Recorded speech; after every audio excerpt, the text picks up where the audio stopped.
नमो तस् भगवतो अरहतो सम्मा संबुद्दस्स। नमो तस् भगवतो अरहतो सम्मा संबुद्दस्स। नमो तस् भगवतो अरहतो सम्मा संबुद्दस्स। साधु साधु साधु. आमचे पूजनीय गुरु भंतीजींना आमचं नमन असो. विश्ववंदनीय बोधिसत्व परमपूज्य विनम्रता अभिवादन करून गौरवनीय महासंघरत्नाची अनुमती घेऊन आपण पुढच्या भागाला सुरुवात करूया. आजचा विषय आहे गृहस्थाची अर्हत पद प्राप्ती. गृहस्थ व्यक्ती अर्हत्व प्राप्त करू शकतो काय, मग करू शकतो तर त्याला काही अट आहे का, या संदर्भात आपण जाणून घेणार आहोत. सर्वांनी शांत चित्ताने ऐकायचं आहे. तर राजाने प्रश्न केला, भंते नागसेन, तुम्ही लोक सांगत असता की गृहस्थ जीवन व्यतीत करीत असता जर त्याने अर्हतपद प्राप्त करून घेतले तर त्याच्या जीवनात दोनच गोष्टी घडू शकतात, तिसरी नाही. त्या म्हणजे एक तर तो तात्काळ प्रवचित तरी होईल किंवा त्याचे परिनिर्वाण तरी होईल. याशिवाय पुढील जीवन तो जगूच शकत नाही. विषय असा आहे, गृहस्थ असताना म्हणजे एखादा व्यक्ती गृही जीवन जगत असताना जर अर्हत पदाला प्राप्त झाला, त्याने अर्हत्वाची सर्वोच्च अशी पायरी गाठून तो विमुक्त झाला, तर अशा गृहस्थ जीवनात अर्हत झालेल्या उपासकाला दोनच गती असतात. पहिली, एकतर तो तात्काळ प्रवज्जित होतो. दुसरी, तो परिनिर्वाणाला प्राप्त होतो. तिसरी त्याची अवस्था असत नाही. पुढे भंते नागसेनाला राजा मिलिंद म्हणतात, भंते, अशा अवस्थेत जर त्याला आचार्य, उपाध्याय, भिक्षापात्र आणि चिवर मिळाले नाही तर तो काय करेल. मग आता हे सगळ्या गोष्टी कशासाठी लागतात, प्रवचित होण्यासाठी लागतात. एखाद्या व्यक्तीला प्रवचित होण्याची इच्छा झाली तर प्रवचित होण्याची इच्छा झालेल्या व्यक्तीकडे कोणत्या पूर्तता असायला पाहिजे, तर आचार्य, उपाध्याय, भिक्षापात्र आणि चिवर या 4 वस्तू असल्याशिवाय एखादा व्यक्ती प्रवचित होत नाही. विशेष करून भिक्षापात्र आणि चिवर ज्याच्या जवळ नाही त्याला कोणतेही भिक्षू प्रवचित करत नसतात. जर या गोष्टी त्याला मिळाले नाही तर तो काय करेल, तो अर्हत होऊन उपाध्याय वाचून स्वतःला प्रवचित करू शकेल की दुसरा कोणी बुद्धिमान अर्हत येऊन त्याला प्रवचित करेल व तत्क्षणी त्याची परिनिर्वाण होईल. म्हणजे काय करेल बा, एकतर तो उपाध्याय वाचून स्वतःला प्रवचित करून घेईल, जर उपाध्याय नसेल तर स्वतःला प्रवचित करून घेईल काय, किंवा दुसरा कोणी एखादा बुद्धिमान अर्हत त्याला प्रवचित करील काय, की तत्क्षणी त्याचे परिनिर्वाण होईल, असा प्रश्न केलेला आहे. यावर भंते नागसेन म्हणतात, महाराज, उपाध्यायाशिवाय स्वतःला प्रवचित करून घेता येणार नाही. उपाध्याय असल्याशिवाय प्रवज्या भेटत नाही. अन्यथा कोणी व्यक्ती मुंडन केलं असतं, अंगावर चिवर घेतला असता, भिक्षू झाला असता. तसं नसतं. काय, उपाध्याय असल्याशिवाय, आपल्याकडे उपाध्याय असल्याशिवाय, जे आपल्याला प्रवचित करतील असे उपाध्याय असल्याशिवाय आपण प्रवचित होऊ शकत नाही. स्वतःला प्रवचित करून घेतल्यामुळे त्याच्यावर चोरीचा आरोप सिद्ध होईल. जर एखाद्या व्यक्तीने स्वतःला जर प्रवचित करून घेतलं तर त्याच्यावर चोरीचा आरोप होईल. म्हणजे ज्याने एखाद्या व्यक्तीने जर स्वतःच हाताने चिवर घेतलं तर त्याला चोरीचा आरोप लागला जातो. तो एक किंवा अधिक दिवस प्रतीक्षा करू शकणार नाही. याशिवाय दुसरे कोणी अर्हत येथे येवोत अथवा न येवोत, पण त्याच दिवशी त्याला परिनिर्वाणाचा लाभ होईल. भंते नागसेन राजा म्हणतो, असे असेल तर अर्हत पदाचा शांत भाव येथेच संपला असे म्हणावे लागेल, कारण त्यातच त्याच्या जीवनाचे हरण केले जाते, है की नाही. म्हणजे अर्हत पदाचा शांत भाव येथेच संपला असं म्हणण्यात येते, कारण की जर त्याला लगेच महापरिनिर्वाण प्राप्त होत असेल तर जीवनाचे हरण झाले असेच म्हणता येईल. यावर भंतेजी म्हणतात, महाराज, गृहस्थाचे जीवन जगणे हे अर्हताला अनुकूल नाही. म्हणूनच कोणी गृहस्थाला अर्हत पदाचा लाभ होताच तात्काळ तो प्रवजित होऊन भिक्षू तरी होतो किंवा निर्वाणाला प्राप्त तरी होतो. अर्हंतांच्या शांत भावात काहीच दोष नाही. ते पद गृहस्थ जीवन व्यतीत करावयास अनुकूल नाही. एवढेच एक कारण आहे, गृहस्थाच्या वेशात ती शक्ती नाही की ते पवित्र अर्हतपद सांभाळू शकेल. भंतीजीने समजावून सांगितले की महाराज, यात अर्हत भावाचा कुठल्याच पद्धतीचा दोष नाहीये किंवा अर्हतपणातील शांत भावाचा कुठलाही पद्धतीचा दोष नाही. जे गृहस्थी जीवन आहे तर गृहस्थी जीवन या पवित्र अशा अर्हत पदाचा भार सांभाळू शकत नाही. त्यामुळेच एकतर अर्हत झाले किंवा परिनिर्वाणाला प्राप्त होतो. कारण की गृहस्थ जीवन हे भिक्षू अर्हत झालेल्या व्यक्तीला अनुकूल नाहीये. याच्यावरून हे कळते की एखादा पारमी संपन्न शील संपन्न असलेला गृहस्थ सुद्धा अर्हत होऊ शकतो, परंतु तो अर्हत झाल्याबरोबर तो गृहस्थ जीवनात नाही राहू शकत. कारण की अर्हंतांचे जे गुण आहेत ते हे गृहस्थी जीवन सांभाळू नाही शकत, है की नाही. ते गृहस्थी जीवन सांभाळण्यासाठी भिक्षू वस्त्रच त्यासाठी एक पर्याय आहे. आणि जर भिक्षू वस्त्र परिधान केले तर तो जगेल, आणि जर त्याला नाही मिळाले तर तो परिनिर्वाणास प्राप्त होईल. अशा दोनच गती अर्हत झालेल्या उपासकाच्या असतात. उदाहरण दिलं, महाराज भोजन हे सर्व जीवांचे पालन करणारे आहे. सर्व जाती जीवितांचे प्राण रक्षण करीत असते. भोजन जे आहे सर्व प्राणजीवितांचे रक्षण करते, सर्व जीवांचे पालन करते. परंतु तेच भोजन उदररोग झाला असता किंवा अग्निमांद्य झाला असता जीव सुद्धा घेऊ शकते.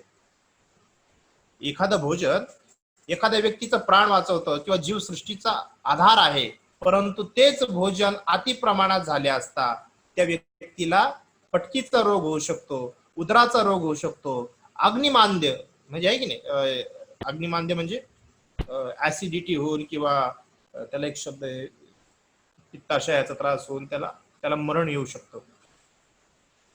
महाराज यात त्या अन्नाचा काहीच दोष नसून उदररोग आणि अग्निमांदाचा दोष आहे.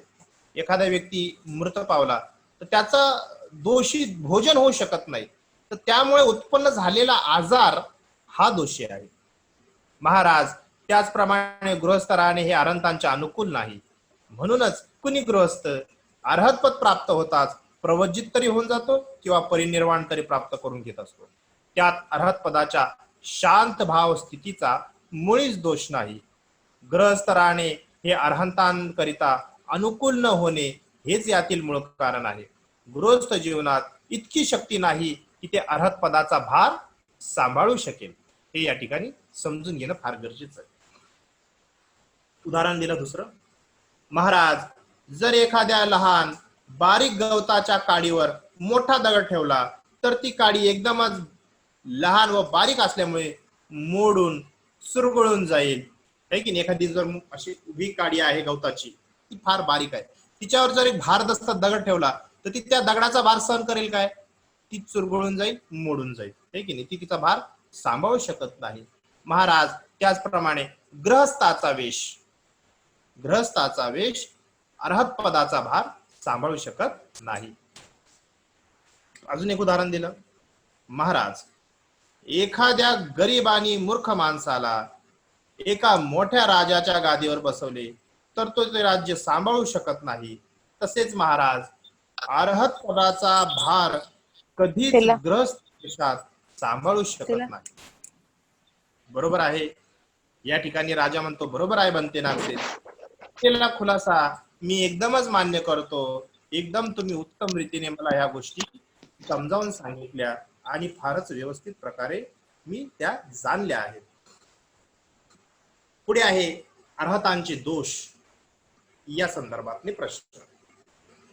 तर राजा म्हणतो, बनते नागसे, अर्हत कधीतरी आपल्या उद्देशापासून विचलित होऊन खालच्या थरावर उतरू शकतो काय? एखादा अर्हत विचलित होऊन आपला जो उद्देश आहे त्या उद्देशापासून विचलित होऊन तो अर्हत व्यक्ती खालच्या थरावर उतरू शकतो काय? त्यावर बनते नागसेन म्हणतात, महाराज अर्हत कधीही आपल्या उद्देशापासून विचलित होऊन त्याच्या खालच्या थरावर तो येत नाही. त्याचे चित्त कधीच अनविहित होत नाही, कंपित होत नाही किंवा त्या गोष्टींपासून दूर जात नाही. राजा म्हणतो बनते अर्हतांकडून कधीतरी काही अपराध घडू शकतो काय? म्हणजे एखादा अर्हत आहे, त्या अर्हताकडनं एखादा काही अपराध घडू शकतो काय अर्हत झाल्या व्यक्तीकडनं? होय महाराज, घडू शकतो. राजाला उत्तर दिलं बनतेने की होय महाराज, एखादा अर्हत असल्यावर त्याच्याकडनं एखादा अपराध घडू शकतो. बनते ते कसे काय? मग उदाहरण दिलं. बनते म्हणतात महाराज, कुटी बनवताना सच्चरित्रता विकाळास उचित काळ समजण्यात, प्रवारितास अप्रवारित समजून घेताना, जे अतिरिक्त नाही त्या अतिरिक्त समजताना अर्हतांकडून अपराध घडू शकतो. यावर राजा म्हणतो बनते नागसे, कोणाकडून अपराध घडण्याची दोन कारणे असू शकतात. कारण म्हणजे एखाद्या जर अर्हत भिक्षूकडनं जर अपराध घडला तर तो कुटी बनविताना सच्चरित्र न समजल्यामुळे, उचित काळ न समजल्यामुळे आणि प्रवारितास अप्रवारित समजून न घेताना. याची दोन कारणे असू शकतात. कोणत्या कोणत्या पद्धतीची? तर पहिली बेसावधपणा किंवा अज्ञान. दुसरा आहे अज्ञान. तर बेसावधपणामुळे अर्हतांकडून असा अपराध घडतो काय? बस जर एखादा बेसावधपणा त्यांच्यात असेल, अज्ञान तर नसू शकते, अर्हत झालेला व्यक्ती अज्ञानात नसतो, मग बेसावधपणामुळे त्यांच्याकडनं हा अपराध घडू शकतो काय? बनतीजी सांगतात नाही महाराज, जरी त्याचकडून अपराध घडत असला तरी त्याचे चित्त जागृत राहते. राजा म्हणतो बनते हे कसे काय होऊ शकते? कृपा करून एखादे उदाहरण देऊन समजावून सांगा. त्यावर बनतीजी म्हणतात महाराज, अपराध दोन प्रकारचे असतात. एक वाईट काम करणे आणि दुसरे भिक्षूच्या विनयाविरुद्ध आचरण करणे. पहिला आहे एक वाईट काम करणे आणि दुसरा आहे भिक्षूच्या विनयाच्या विरुद्ध वागणे. जे भिक्षू विनय नियम बनवलेले आहेत त्या भिक्षू विनय नियमाच्या विरुद्ध वागणे, असे दोन प्रकारचे अपराध होऊ शकतात. पहिला आहे वाईट काम. मग वाईट काम कोणते आहे तर सांगितलं 10 प्रकारची पापे ही आहेत. 10 प्रकारची पापे आहेत. ती कोणती आहे वाईट कामे? पहिला आहे जीवहिंसा, दुसरा आहे चोरी करणे, तिसरा आहे व्याभिचार करणे, चौथा आहे खोटे बोलणे, पाचवा आहे चुगली करणे, सहावा आहे कठोर बोलणे, सातवा आहे थापा मारणे, आठवा आहे लोभ धरणे, नववा आहे द्वेष करणे आणि 10वा आहे मिथ्या दृष्टी म्हणजे खोटी धारणा. ही कामे वाईट आहेत. ही जी 10 कामे सांगितलेली ही वाईट आहेत. मिथ्या धारणा म्हणजे काय? आशाने असं होतं, तशाने तसं होतं, अशा प्रकारची खोटी धारणा धरणे. दुसरा आहे भिक्षू विनयाविरुद्ध आचरण करणे. म्हणजे काय तर सांगितलं भगवान बुद्धांनी जन्मभर भिक्षू लोकांनी आचरण करावे म्हणून काही नियम तयार केले आहेत. त्याला म्हणतात भिक्खू पातिमोक्ष, है की नाही? त्या नियमाविरुद्ध भिक्षूंनी आचरण केले असता वाईट समजण्यात येते, परंतु सर्वसाधारण उपासकांकरिता असे बंधन नाही. सर्वसाधारण उपासकांसाठी तसे काही बंधन नाही. महाराज, गृहस्थ उपासकांनी दुपार टळून गेल्यानंतरही भोजन केले तरी त्यात कोणताच अपराध मानला जात नाही, परंतु भिक्षू लोक मात्र असे करू शकत नाही. फुले पाने गृहस्थ उपासकांनी तोडले असता त्यांना काहीच दोष लागत नाही, परंतु भिक्षू लोक तसे करू शकत नाही. जलक्रीडा करण्यात गृहस्थ उपासकांना काहीच दोष नाही, पण भिक्षू लोक तसे करू शकत नाही. महाराज, याचप्रमाणे अशा कितीतरी गोष्टी आहे की ज्या गृहस्थ उपासकांनी केल्या असता त्यांना काहीच दोष लागत नाही, परंतु त्याच गोष्टी भिक्षू लोकांना जन्मभर कधी न करता येत नाही. महाराज, हेच भिक्षूच्या विनयाविरुद्ध आचरण करणे होय.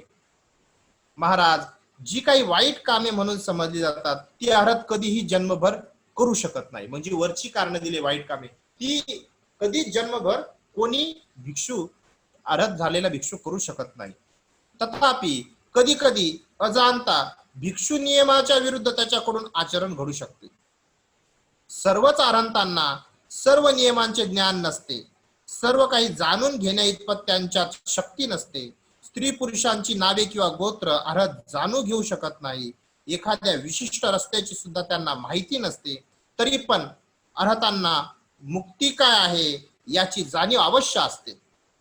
6 अभिज्ञातील सर्व विषयांची त्यांना पुरेपूर माहिती असते. महाराज, सर्वज्ञ बुद्धांना सर्व काही जाणून घेण्याचे ज्ञान असते, ते अर्हत भिक्षूकडे नसते. यामुळे त्यांच्याकडून भिक्षू विनयाच्या बाबतीत अपराध घडू शकतात. यावर राजा म्हणतो, ठीक आहे बनते नागसेन, तुम्ही केलेला खुलासा मी या ठिकाणी मान्य करतो. असं या ठिकाणी कोण म्हणत आहे? राजा मिलिंद म्हणत आहे. पुढचा प्रश्न आहे, अस्तित्वात नसलेली वस्तू. अस्तित्वात कोणती वस्तू नाही त्या संदर्भात प्रश्न केलेला आहे. भाग चांगला आहे, व्यवस्थित आहे का? थोडासा गंभीर भाग आहे म्हणून तुम्हाला सांगत आहे.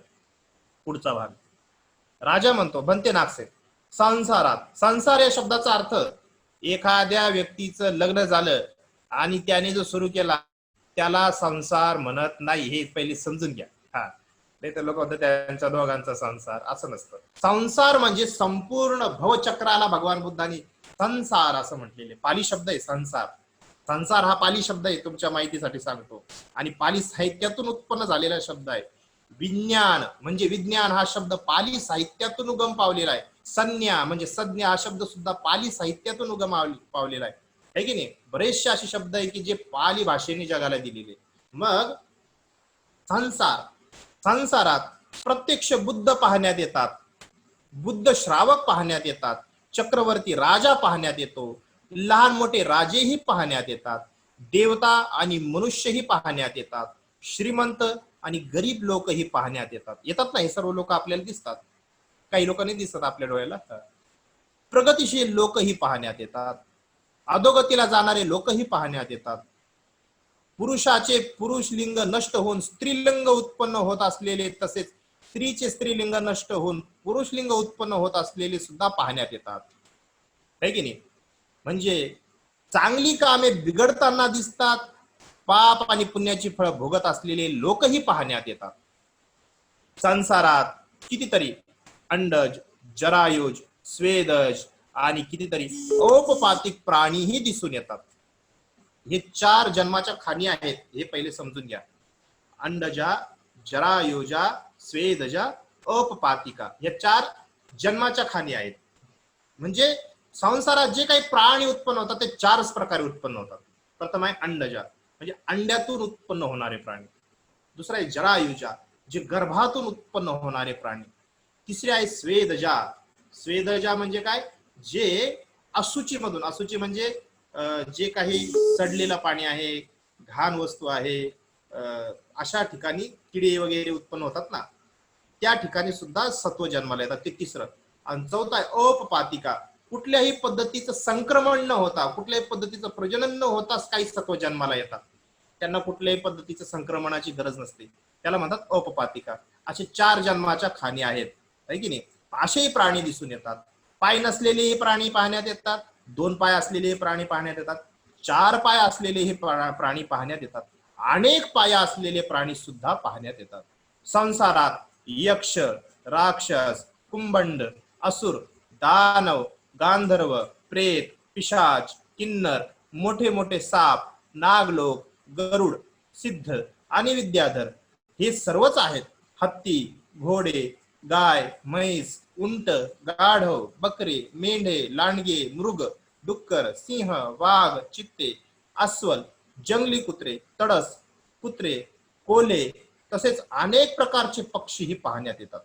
सोने, चांदी, मोती, शंख, उत्तमोत्तम दगडी रत्ने, मुंगा, लाल मणी, मसार, गल्ल, उत्तम मणिरत्न, वेदर्यू म्हणजे हिरा, वज्र, स्फटिक, लोखंड, तांबे, पितळ आणि कांसे इत्यादी धातू सुद्धा पाहण्यात येतात. या भूतलावर क्षोमवस्त्र, काशाय वस्त्र, सुती वस्त्र, गोनपाट आणि कांबळेही पाहण्यात येतात. शाली, धान, धान असतं ना शेतामध्ये, जव, कुटकी, दोदो म्हणजे कुटसू एक प्रकार आहे धान्याचा, बरका, गहू, मूंग, उडीद, तीळ, कुळथा, कुळथा म्हणजे कुळीत, तुमच्या इकडे कुळीत म्हणतात ना, कुळीत माहिती आहे ना? हा, कुळीत इत्यादी अनेक प्रकारची धान्यही दिसून येतात. मूळ, गंध, सार, पापडी गंध, साल गंध, पानाचा सुगंध, फुलगंध असेच कितीतरी सुगंध पाहण्यात येतात. गवत, वेली, झाडे, मोठे वृक्ष, औषधी आणि अशा अनेक वनस्पती सुद्धा पाहण्यात येतात. नद्या, पर्वत, समुद्र आणि कासवे इत्यादी संसारात सर्व काही आहे म्हणते, परंतु संसारात कोणती वस्तू नाही ते कृपा करून आपण सांगू शकाल काय? आता राजाने बराच मोठासा संदर्भ दिलाय. हे सगळ्या गोष्टी पाहण्यात येतात, पण अशी काही गोष्ट आहे काय की जी या संसारात पाहण्यात येत नाही? अशी कोणती गोष्ट आहे? कृपा करून म्हणते ते सांगा. यावर म्हणते नागसेन म्हणतात, महाराज, संसारात 3 गोष्टी नाहीत. संसारामध्ये 3 गोष्टी नाहीत. त्या 3 गोष्टी कोणत्या आहेत? त्या येण्याप्रमाणे. संसारात अजर, अमर असे सचेतन आणि अचेतन काहीही नाही.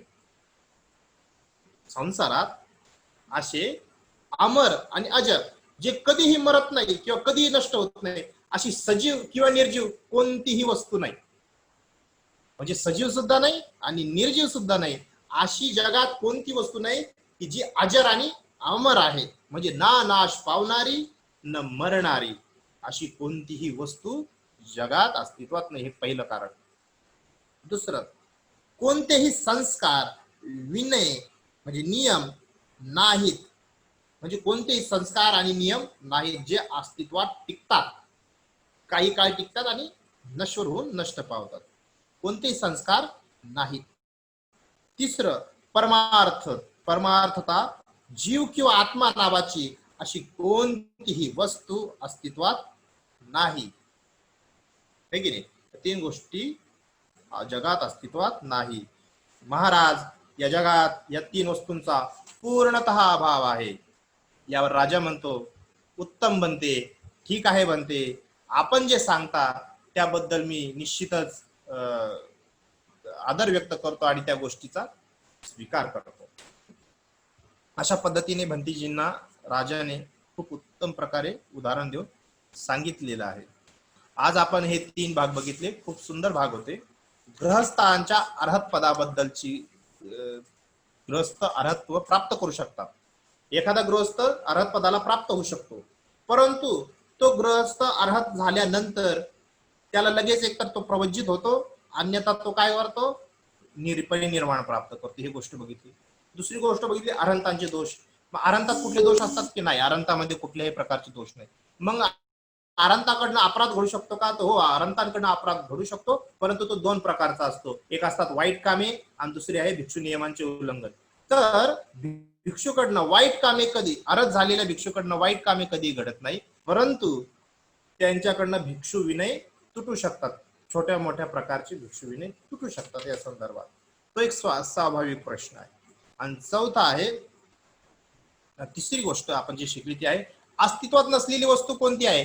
तर 3 प्रकारच्या वस्तू अस्तित्वात नाही. जगात अजर, अमर अशी सचेतन आणि अचेतन कोणतीही वस्तू नाही. दुसरं, कोणतेही संस्कार नित्य नाही. आणि तिसरं, या जगामध्ये सजीव म्हणजे जीव किंवा आत्मा नावाची कोणतीही वस्तू नाही. या 3 गोष्टी जगात अस्तित्वात नाही. या 3 भागामध्ये आपण हे 3 गोष्टी बघितल्या. निश्चितच आजचा भाग खूप सुंदर होता, चांगला होता, है की नाही? आज झालेल्या या धम्मदेशनेतनं जे काही कुशल पुण्यकर्म उत्पन्न झालं, हे कुशल पुण्यकर्म मी तुम्हा सर्वांना अनुमोदित करतो. या महान पुण्यकर्माच्या अनुभवाने, बलाने आपणा सर्वांना ह्याच भगवान गौतम बुद्धांच्या शासनामध्ये उत्तम 4 आर्य सत्य साक्षात करण्याचे भाग्य प्राप्त हो. साधु साधु साधु. सभेंद्रियो विवाच्यन्तो सापरोगो विनश्यतु माते भवन्त्वन्तरायो सुखी दीर्घायुको भव. अभिवादनशीलाञ्च नित्यं वर्धापचारिणो चत्तारो धम्म वर्धन्ते आयुवन्तो सुखं फलम्.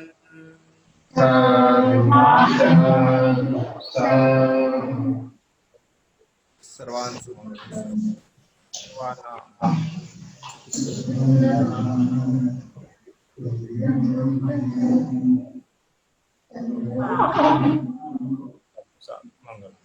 उद्या आपण बघणार आहोत निर्वाणाचे निर्गुणत्व. हा भाग उद्या आपण बघणार आहोत. ठीक आहे, सर्वांनी काळजी घ्या. नमो बुद्धाय. जय भीम. नमो बुद्धाय.